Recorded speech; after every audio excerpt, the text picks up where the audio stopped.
Hi all. నేను ఎప్పటి నుంచో నాకు సెపరేట్గా రూమ్ కట్టుకుందని చూస్తున్నా. వై?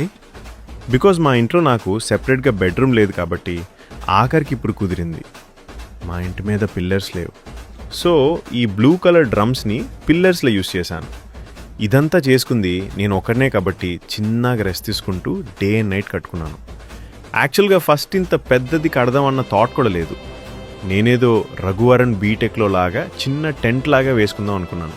బట్ నాకున్న పర్సనాలిటీకి అంత చిన్నది సెట్ అవ్వదు అని 10x10 రూమ్ లాగా కట్టుకుందాం ఒక 2,000 to 3,000 అనుకున్నాను.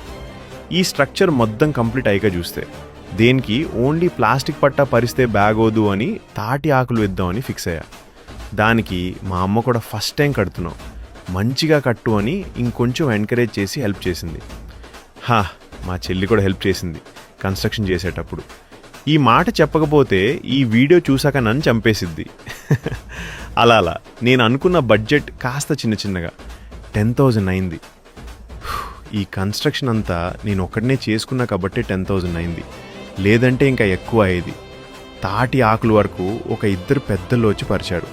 దానికి వాళ్ళు 1,800 ఛార్జ్ చేశారు. అలా చిన్న ఎలగోళ కంప్లీట్ అయ్యాక అమ్మ వచ్చి అంత క్లీన్ చేసి మంచి రోజు చూసి పూజ చేసి ఒక 5 మెంబర్స్ని పిలిచి తంబులో ఇచ్చి పంపింది. మొత్తానికైతే నేను ఉండటానికి సింపుల్గా ఈ చిన్న తాటి ఆకుల రూమ్ అయితే రెడీ అయిపోయింది. Final output ఇదంది.